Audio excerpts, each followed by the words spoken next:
everybody, and welcome to another episode of This Is My Bourbon Podcast. It's episode 166. I am your host, Perry. With me this week is my wife, Lucy, as we drink some old-fashioned cocktails. Hi, Lucy. Hello, Perry. Hi, how are you? I'm doing well. How are you? I'm doing fine. Are we doing sweaty balls now? Is that how we're starting this very episode? NPR, you know. So if you hear some clanking and clacking around in the background, don't worry. It's just our daughter. She's in her playpen. Say hi, Eden. Good. She's eating her toy. So we normally start each episode out with what have we been drinking recently, which is not what I meant to say, but we're going to get to that in a second. But with Flying Blind, we don't really have a blind that we're doing right now. So sorry. That was the cooking timer. I forgot to turn that off. Off to a great start. No, but we normally do Flying Blind, but, you know, not doing it this week. We kind of did a little bit of a Flying Blind on the pregame chats, which you can find at patreon.com/mybourbonpodcast for $5 a month. Are you chewing away from the microphone? Oh, okay. Yes. Yeah, you're so professional. I know. Did you forget where to talk? Yes. But I do also want to remind people up front that if you are not yet a subscriber over at Patreon, that's patreon.com/mybourbonpodcast for as little as $1 a month. All the proceeds there go to support the show. It is a great way to help us out on a monthly basis. You can even do it for a year if you want to do that. You can go ahead and do that. But also, please rate, review the podcast in whatever podcatcher app you use. It's a great way for us to reach new listeners, and it really helps us climb in the charts. Anyway, enough of the business up front. Lucy, what have you been drinking recently? Wine mostly. Of course, gin. You made a really cool cocktail on Saturday, though. It wasn't my favorite, but I love the flavor of rose, so I'm always trying to figure out a great way to incorporate it. So I have some rose liqueur, and I threw some gin and some raspberry liqueur in there. It was okay. Not my favorite. You topped it off with some rosé, too? I did. I forgot about that, yeah. Was that... Do you think that weakened it? It needed to be weakened, yeah. Oh, really? Yes. The rose liqueur is very strong. Okay. So Okay. it needs a little something to break it up. And I used Hendrix because it has rose notes, so that would complement. Yes. Well, Dustin and Misty left yesterday, so... Lots of bourbon. There was a lot of bourbon that was had on Saturday. Even Misty. Even Misty, she was drinking Wild Turkey American Honey, which I wasn't expecting. No? At all. But Dustin brought his infamous big box of bourbon over. He had a Starward, which is an Australian whiskey pick from our buddy Christian up in New York. It was called Star Wars. It was really, really good. It's a single malt, cask strength whiskey. Oh, we got the bottles for the A121s, Elijah Craig Barrel Proof and Larceny Barrel Proof from Heaven Hill last week. So we'll be reviewing those this week on the live stream, fingers crossed. But, yeah, otherwise, some pretty standard stuff. I can't think of anything really significant.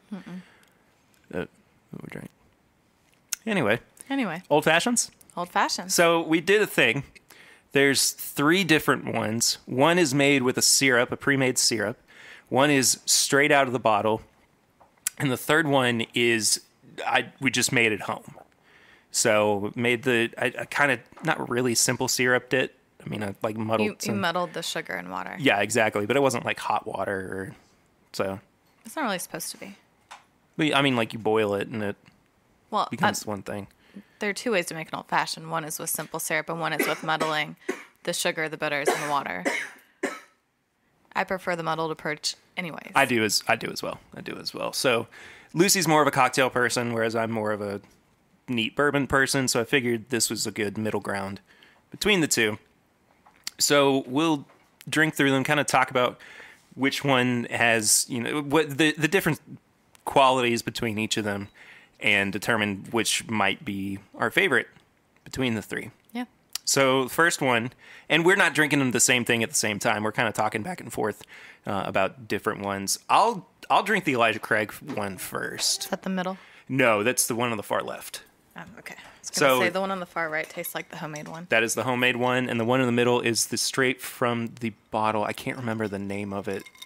If you could check it out. It is Handy and Schiller. Sorry, their label's really hard to read in this lighting. Do you want me to try? Signature cocktails. And it is an old-fashioned signature cocktail made with Buffalo Trace, Peychaud's bitters, and it has some added color. It's made in New Orleans. I was kind of bummed when it said that they added color to it, but oh well. All right, cheers. Cheers. The pre-made's pretty good. I mean, it doesn't have as much depth of flavor as a homemade one. It's not as sweet as a homemade one. It's definitely more whiskey bourbon forward. This is very sweet. Did you use the right ratio? Yes. Okay. I did. So, and by the way, with the homemade ones, I just used Heaven Hill 6-year 90 proof. And like we said, the Handy and Schiller. Handy and Schiller. Okay, thank you. Like we said, it comes pre-made with Buffalo Trace, and I think it's 82 proof or something. 84 proof. 84 proof, excuse me. So kind of keeping everything in the same ball house. Where you store the balls. Ballpark. Never mind. Which has a ballroom probably. So it's just more specific. Where's the ballroom? It's my first day. Could you point me to the ballroom, please? Which, I mean, could also take as the dancing place. Oh, duh. I know. I said ball house originally. That's what it was. Let's just move on. Golly. Really just killed that bit.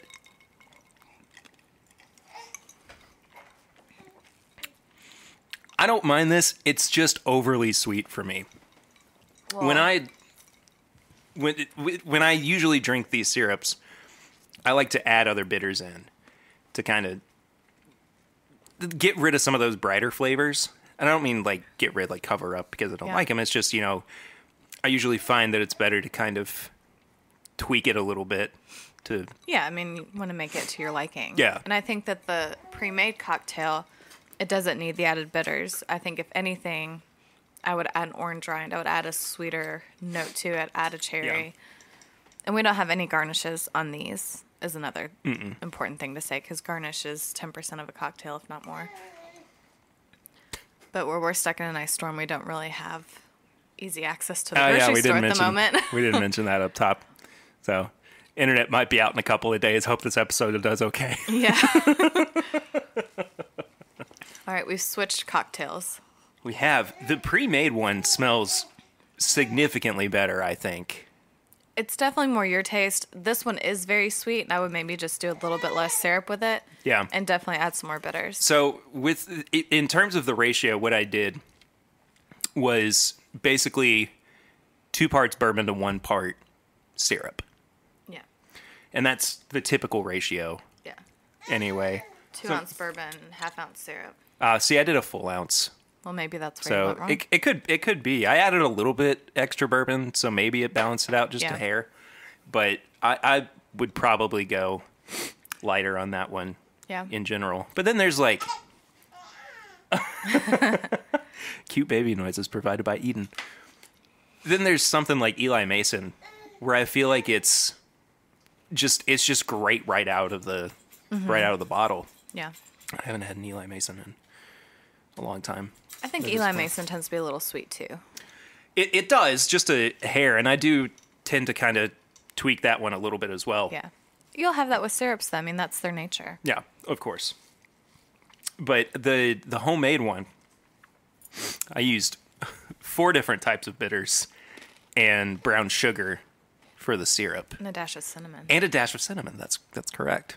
And then, of course, just 2.5 ounces of bourbon.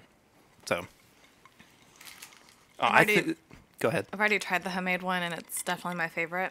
I tried it first just as a baseline. Yeah. Because, of course, I'm going to take a handcrafted cocktail over a pre-made or syrup, you know? But I still think that there's a lot of value in pre-made and syrups. Oh, absolutely. As I'm well. lazy most nights, and that's why I drink wine. But to be fair, though, it's not that hard to make an an old fashioned.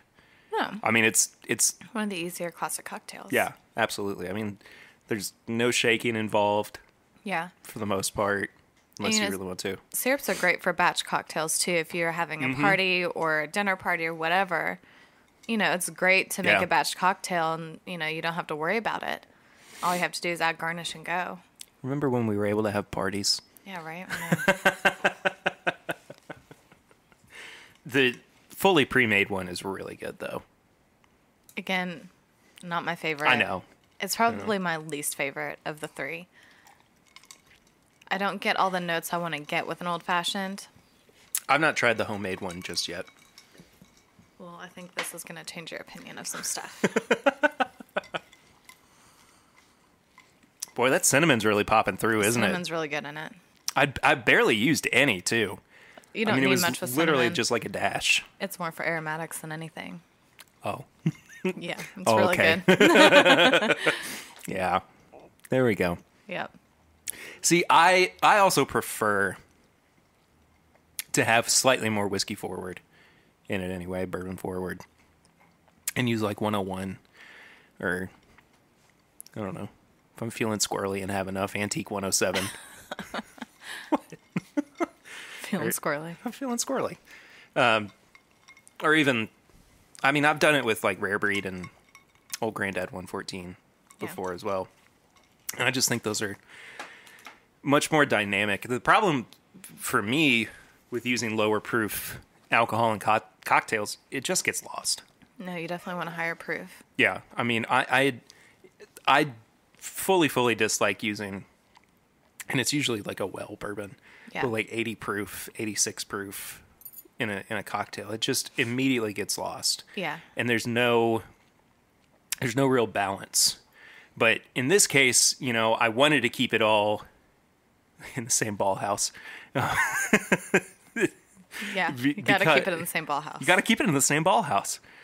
Put it on a shirt. It's the next Bourbon Podcast shirt. I've got to make one for John Edwards that says "Big Pick Energy" for barrel picks. That's great. So I might actually have to make that tonight before we go to bed, because I keep thinking I need to do it, and then I totally forget that I haven't done it yet until I bring it up in conversation. Doesn't matter. Anyway, Big Pick Energy t-shirt coming soon to bourbonshop.threadless.com. I think with cocktails, though, it's important, with clear liquor cocktails, you kind of want the alcohol to not be the main flavor. You don't really want to taste it, especially with a vodka cocktail. Yeah. Gin, you want it there. You want to taste the botanicals, but you don't want to taste the bite. Yeah. With bourbon, whiskey, scotch, you want it to be there. Yeah. When you take a sip of a cocktail with bourbon, that's what you want to taste. You just want it to be highlighted and complemented by the other ingredients. And that's why I think an old-fashioned is such a classic and why it's been around this long and is still so prominent. Well, and with something like vodka that is really just inherently made to be the alcohol component instead of a flavor component in the drink. Yeah, I mean, you really don't want to go much higher than 80 or 100 proof, because then you would just get like the alcohol bite. But as we were talking about this, though, I had a flash that was like, somebody has to have made an Everclear cocktail. Oh, absolutely. Spring Break. Is that literally what it's like? What it would be called? No, I'm just thinking Spring Break, or like Jello shots, or you know what I mean, Yeah. like that kind of cocktail. There you could call it a cocktail. There must be. Hooch is the better word, I would say. But there must be an Everclear cocktail called Spring Break. Oh, I'm sure Like it just somewhere seems there is. it seems appropriate. Yeah. And anyway. You light it on fire before you drink it. I'm all about the aromatics with my Everclear cocktails. Just because it's practically fuel. Well, that's true. And then I use it to clean my car. Your car? I don't know. That's hard. This is why I don't like recording on Mondays, because my brain's fried from the first day of the week. Yeah. Sunday is like I was too tired Sunday. chef's kiss. Oh no, I was exhausted on Sunday too. Like, we're not recording in the studio like we normally do because it's Cold. freezing cold out there.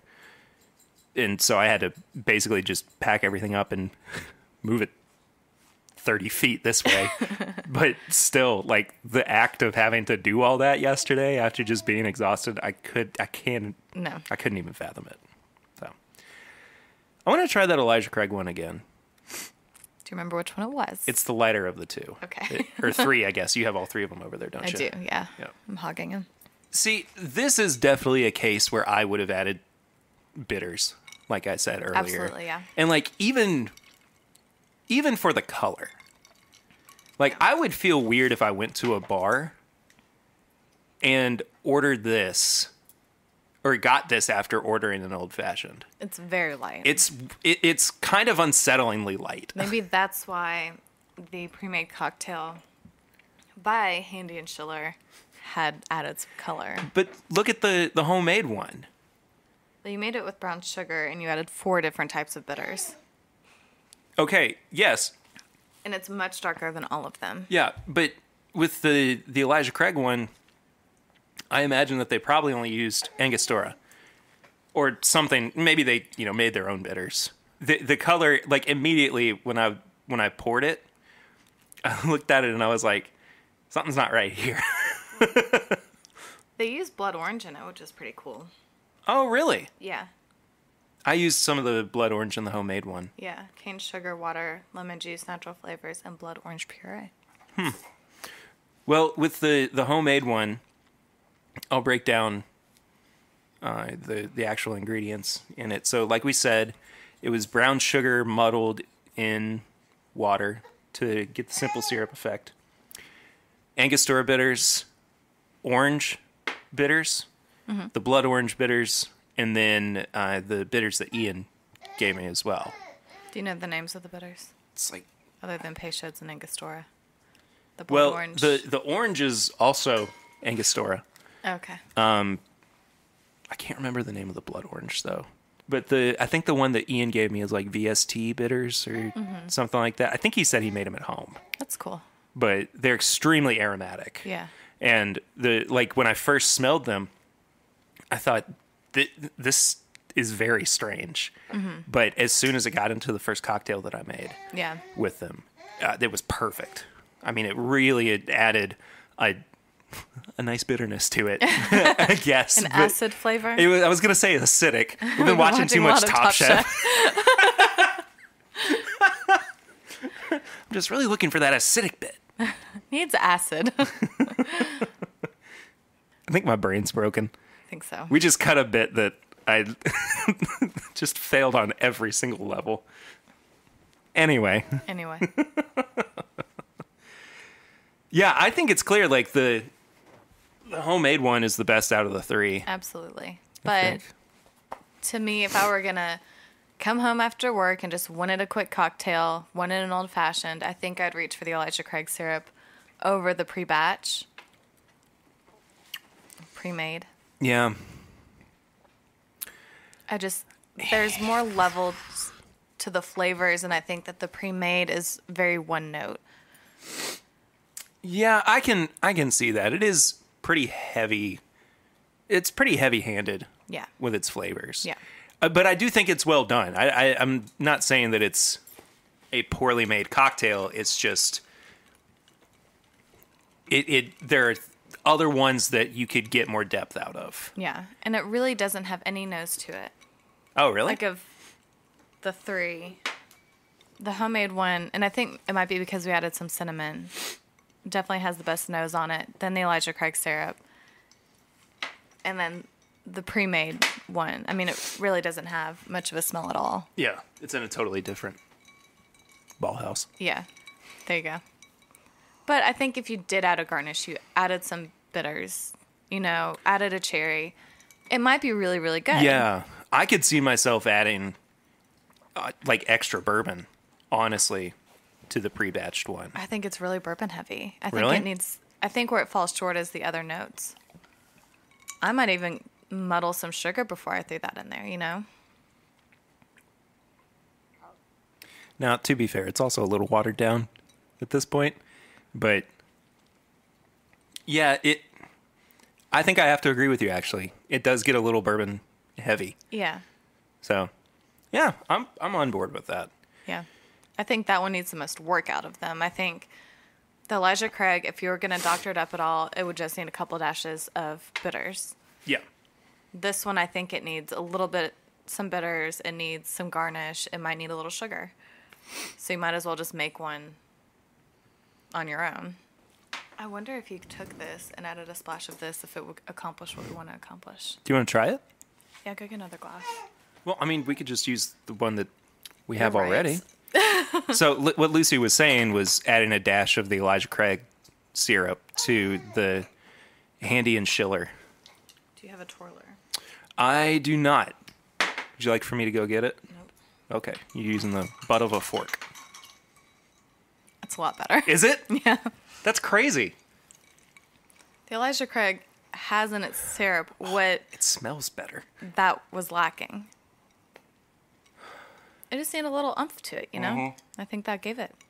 Yeah, it really helps round it out. Yeah. And kind of help pronounce more of the sweet notes that were already present, but just amplifying it up. Yeah. That's actually really nice. Yeah.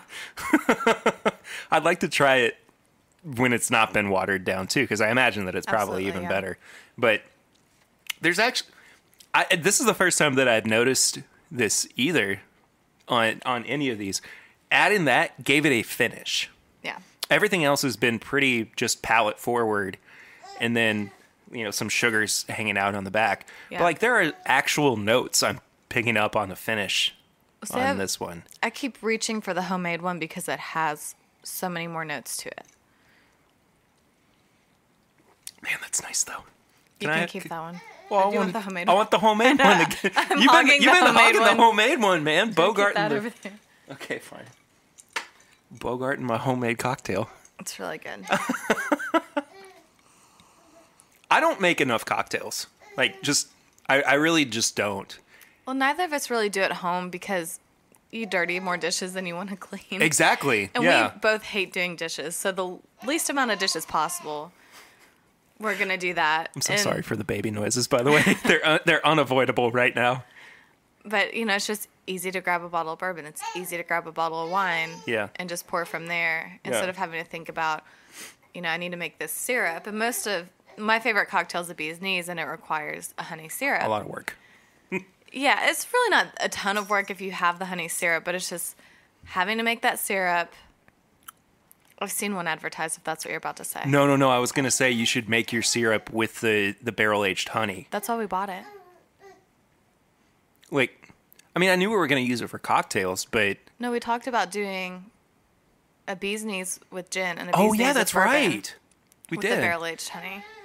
Should we use the barrel-aged gin, too? Oh, that's a good idea. Yeah. Well, we might have another episode coming up where we do bee's knees. It depends on whether or not we're snowed in for the next 7 days. That's very true. So, if that does in fact happen, there's a good chance Lucy might be a semi-permanent co-host on the show. The first multi-week repeat co-host ever on the show. I'll take it. I figured you would. Yep. You're always like a lot of fun to have on the podcast, but you hate listening to podcasts. I do. I really do. I am one of those people that I don't like. If you're a real authority on something, I will listen to you. But if it's just somebody that has just as much authority over something as I do or knows about equally as much, I don't want you telling me things. I don't like being told what to do. If that makes sense. It does, but I don't listen to a lot of self-help or guidance. Well, I don't either, but I mean, podcasts. the bourbon stuff, I guess I don't know that much on it, so I could listen to somebody. Yeah. And what I find with a lot of podcasts for the things that I'm interested in that I've tried to listen to is they don't have a presence, and you can tell that they shouldn't be an audio recorded person. So it's really hard to listen to because it's all over the place. There's no structure. Okay, but what about shows like Do Go On? I think they're funny. Yeah. What I've listened to, what you've shown me, I enjoy. And Yeah. because I feel like they have a good presence. They, know what they're doing. And and I mean, like, they're doing research too and presenting a topic. Exactly. Like, that's fine. And I've tried to listen to some that it was the same sort of thing, but they just did not have a good audio presence. They didn't have great voices. And if somebody has a terrible voice, and I do not like my voice being recorded, so I'm sorry if you hate it. But if I do not like somebody's voice, I have the hardest time listening to them. And for me, I would rather listen to an audiobook about something than a podcast. Yeah. Because those people are vetted. They're hired to do audio recordings because they're trained professionals. And you've been in the audio recording industry for a while, so you know what you're doing. Yeah. I wonder if you would like something that's like associated with, and I'm not saying this is exactly what you would listen to, but like an NPR style podcast where it's like got reporters or they do all the research and that would be what I would gravitate towards. See, now, like, I know podcasts that I think you might enjoy based on that then. Like... Yeah, but I guess if I want to learn something, I'm going to turn on the TV. I'm going to turn on National Geographic, Discovery Channel, that kind of stuff. Turn on Masterclass, because we got that. You're just more of a visual person. I am. Yeah. And if I'm going to listen to something, I want it to be music or an audiobook, because I love to read, but I don't have the type of lifestyle that lets me sit down and read a book. But I have one that lets me listen to books all the time. So I much prefer to do that. And I feel like that's how I get my information. That's how I get my culture, is by listening to books, listening to music. Sure. And then, if I have the TV on and I want to learn something, because I can have that on, Well, Lucy, that's a great segue, because we are sponsored this week by Discovery Plus. Really? No, we're not. I was going to be very impressed. No, I just bring up Discovery Plus because I've seen every freaking commercial for that service. I'm so tired of it. And I imagine... It's only like $8.99 a month. You can get TLC, you can get HGTV, you can get Magnolia Network. You can get Travel Channel if Discovery you want to see Channel, ghosts. if you want to see Don't ghosts. get me started on Travel Channel. Please refer back to the Jack Maxwell episode where he and I talked about... I might feel stronger about it than Jack Maxwell feels about it. Well, I think that he was kind of contractually obligated to not talk about it in as much depth as... Oh, I'm sure. Because, I mean, he still has friends over at... Yeah. Well, his friends need to put him back on Travel Channel and take the ghosts off of Travel Channel and put them on Sci-Fi. What do you think? I don't know if that's part of the Discovery family of networks. It is. But, oh, well, there you go. Ghosts are much more sci-fi than they are travel. You don't know if Sci-Fi is part of that? Yeah. I don't think it is. I don't think it is either. That might be a Turner company. Well, they need their own ghost channel, and they can put that on Discovery Plus. I'd be down for a full ghost channel. Yeah, I mean, if I'm in the mood for that, but see, I don't want to give Travel Channel my views because I don't want them to win. I wonder how views are counted with digital streaming services. I don't know, but they're not going to get my views. They'll get my views when they show Bizarre Foods, and what else have they shown? Anthony Bourdain. Yeah, No Reservations. It's like Thursdays they show that. Yeah. I wonder if that was just a natural transition that they made after he passed away. Well, they just started doing it. Playing it on Thursdays, whatever day. No, I mean like transitioning away from the actual travel stuff. But his show was, I mean, I guess it was on every evening, but there were so many other shows that they just don't have anymore because they have to show Ghosts 24/7. Because nothing says Travel Channel like Ghosts. But I feel like you're missing my point. I'm saying like when he passed, they made the conscious decision to transition away from those style of shows because of how popular he was with it. But there were other people successful with those shows. I know. I'm not saying that there aren't, but I'm just hypothesizing. Like maybe, because he was so popular and he was such a big draw that they felt like, well, now that we don't have any more No Reservations to show or... They're going to show Ghosts because that's what you do when somebody dies, is show Ghosts all the time. That's not what I mean. I'm just really pissed off about the Ghosts is all I'm saying. I get that they're traveling to places to look at ghosts, but they don't really show these places. Like they're in a museum. And what the cities have to offer. Here comes Annabelle. Oh my gosh. I don't care for Annabelle. It's Cotton Eye Joe, the ghost. That would be funny. That would be hilarious. He's just doing the Cotton Eye Joe dance the entire time. And all they ask him is, where did he come from and where did he go? And Little recorders actually tell us the final answer. We've all been wondering. We've all been dancing, trying to figure this out. And we finally have the answer, where he came from and where he went. And it's just 30 minutes of annoying banjo music in the background. Yep. All right, rant about Travel Channel over. But anyway.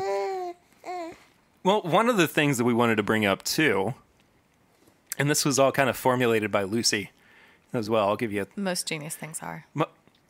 Okay.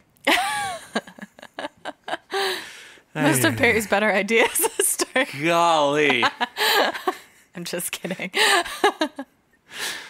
Yeah, so anyway. I'm going to just humbly brag on that. Yeah, well, her next great idea that I didn't have and she had was to do kind of a gift guide list in the latter half of the year. And she, of course, said it had to be called Perry's Favorite Things. Inspired by Oprah, obviously. Well, yeah, of course. Eden agrees with it. But around Christmas time, I'm always trying to figure out what to get you. And your mom's always trying to figure out what to get you or your dad. So I'm always Googling gifts for bourbon lovers. And it's all the things that you already have that everybody that likes bourbon or loves bourbon already has. It's never anything creative or out of the box. So I end up just trying to have to figure it out for myself. Yeah.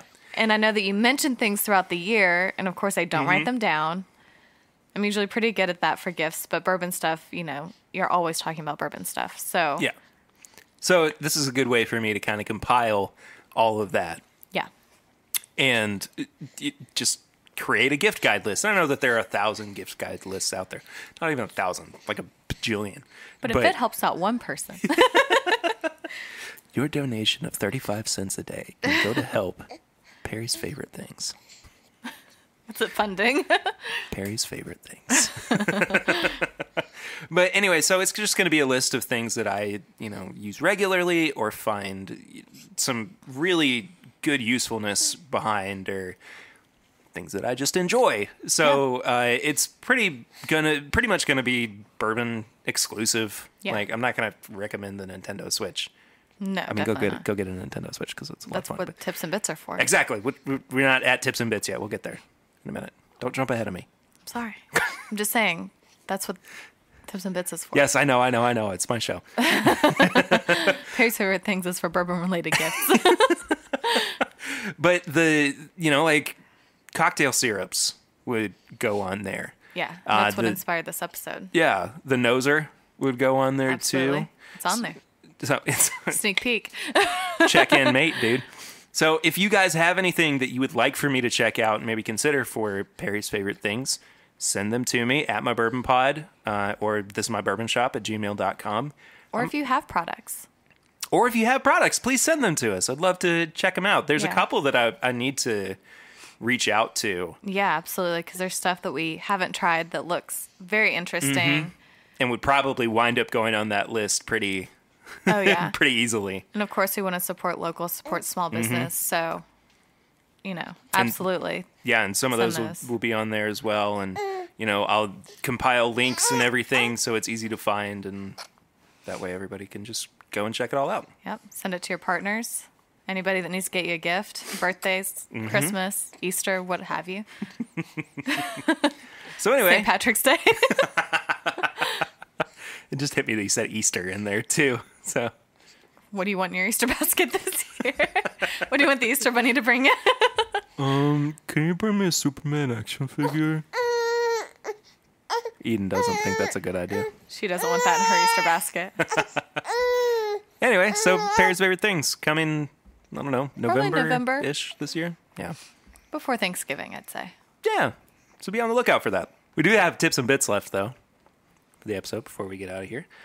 Lucy, do you have any tips and or bits for this week's podcast episode? Sure. I recently got the Corksicle wine bottle insulator. I think it's called the Wine-sulator. It's awesome. And you can get a lid with a straw, so you can just drink straight from the bottle. Mm-hmm. So I have yet to use it, but I'm very excited to use it, and I'm very excited to take it to the beach with us this summer. That straw you got is super cool, too. It's fantastic. And, of course, it doesn't have to be used for wine. I'm going to be sipping beer through a straw in that thing. I wonder how many bottles of beer it holds or cans. Probably like 1.5. It's a whole wine bottle's worth of capacity. How many? So 750 mils. How many mils are in a 12 ounces, but I don't know how many mils that is. Oh, 355. So 2 and a 10th? 2 and a 12th? I don't know. I was thinking more like a cocktail or something that you could put in there, not really beer. But Oh, actually, yeah. What was that cocktail we had the other day that we said would be good for the beach? where were we? Here? Did I make a cocktail? I thought so. I don't remember. Doesn't matter. Anyway, anything else?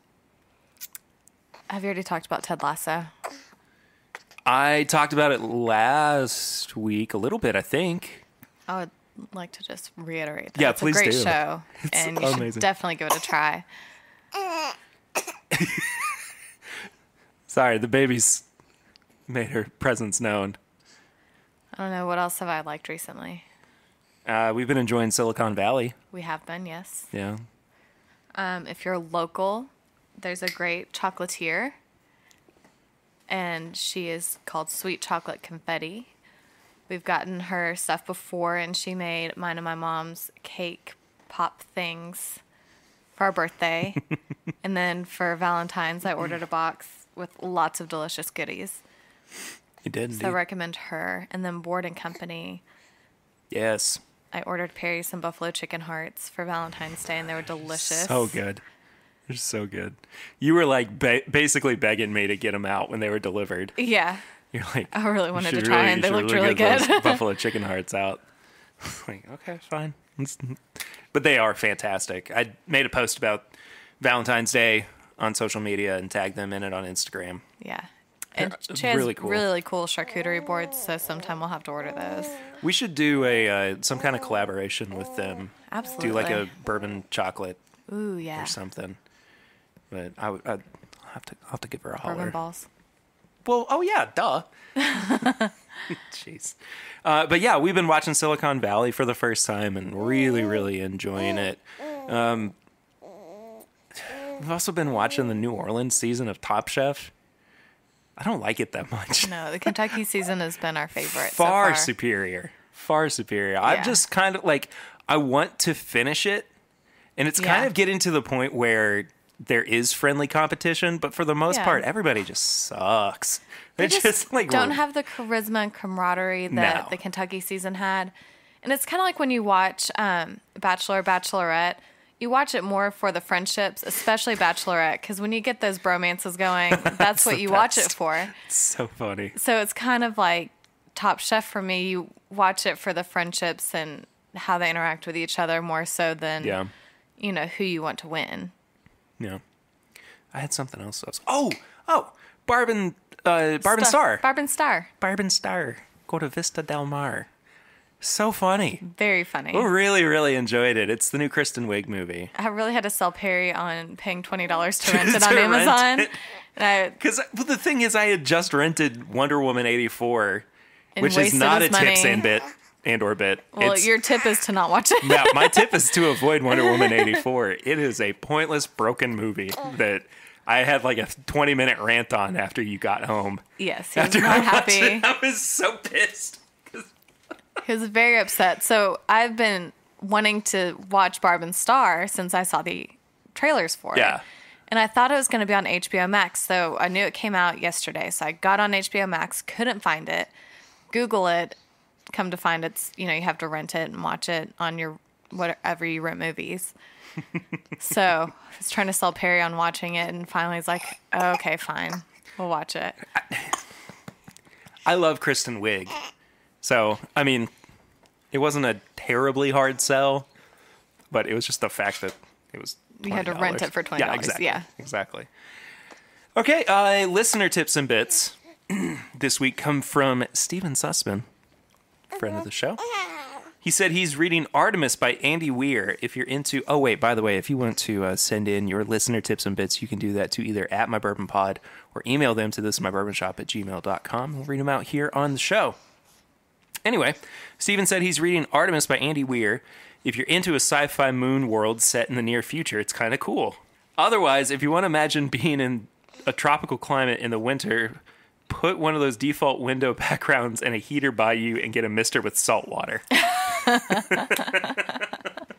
I dig that because this weather is awful. Play some yacht rock. I don't know if there's some wonderful feeding that's going on in the background here. Another, once things get back to normal, if Yacht Rock Review is in your area, you should go see them. I totally Fun agree. show. So much fun. I got very drunk. It was a lot. Yeah. But it was so much fun. It was so worth it. You're swaying like you're on an actual boat. Yeah, when you stop swaying, you realize how drunk you are. And I think that... Oh, I know one other thing that I was going to recommend. That the video of the guy who's got the cat filter on during the... I just find it really funny. It just cracks me up. Anyway, that does it for this week's episode. It's kind of a shorter one this week. So I'm very to the point. you are, yeah. I'm not long-winded. I guess that means you wouldn't have anything for last call. What's last either. call? That's the Thursday Patreon release. Oh, we'll see. It's a couple more days to think of something to talk about. Yeah. So what, am I going to have to leave all this set up out here? No, you don't. I don't have to be on it. I'll just call Swan or something for it. Anyway, that does it for this week. Thank you all so much for loosening, is what I said there. There you go. Like I said, recording on Mondays is not good for my brain. Lucy, is there anywhere people can find you on social media if they'd like to? Yes. On Instagram, I am Lucy B. Ritter. On Facebook, I'm Lucy Bellamy Ritter. Twitter, L Kemp 123. Wow, that's an old handle. Old handle. My old middle name was Kemper. Yeah. Well, I am at PRitter1492 on all social media channels. If you want to follow the show itself, it's at My Bourbon Pod on Instagram, Facebook, and Twitter. You can leave us a 5-star rating and review on the iTunes podcast app. And if you do such a thing, we will read it out here on the show, good, bad, or ugly, or beautiful. And we got a 3-star review this week, wow. which comes from Jeffy 2001. Headline is Giggle Fest. He said, the content's great, really like the guys and their opinions, but the constant giggling and laughing is so distracting. Every sentence ends in an exaggerated loud belly laugh. It's just way too much silly giggles. I'm sorry, I didn't realize that bourbon had to be serious all the time. It does, Perry. Come on. I laugh. I'm a happy person for the most part. Someday he's going to be Santa Claus. Ho, ho, ho, y'all. That's my audition for it. You can find all of our apparel and merchandise at bourbonshop.threadless.com. You can also find our This Is My Bourbon Drinking glasses, which I'm actually drinking out of right now, the Glencairns. Not you. You're drinking out of one of the bourbon blind ones. Yeah, I was just checking. Sorry. At whiskeyambitions.com. That's where Chad and Sarah of It's Bourbon Night have their store, and they were kind enough to let us share some of that space so that we could sell our glasses. I go live every Thursday night on YouTube, youtube.com/thisismybourbonpodcast at 8 p.m. Whoa, what else? You can send questions or comments to thisismybourbonshop@gmail.com. You can leave us voicemail for barrel rings at 859-428-8253.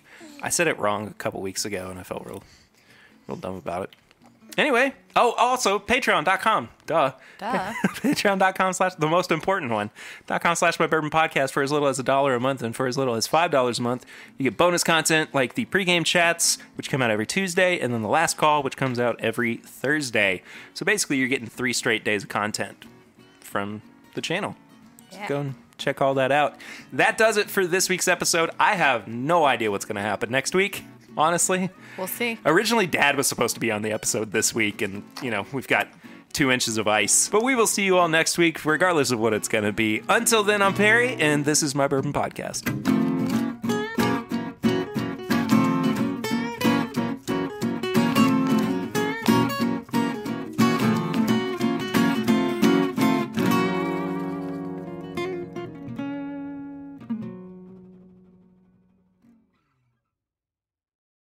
Hello, everybody, and welcome to another No, I didn't like that. Hello, everybody, and welcome to another episode of This Is My Bourbon Podcast. I am your host, Nope. Wow. Who are you? I never do this. I'm nervous because I'm here. Kinda.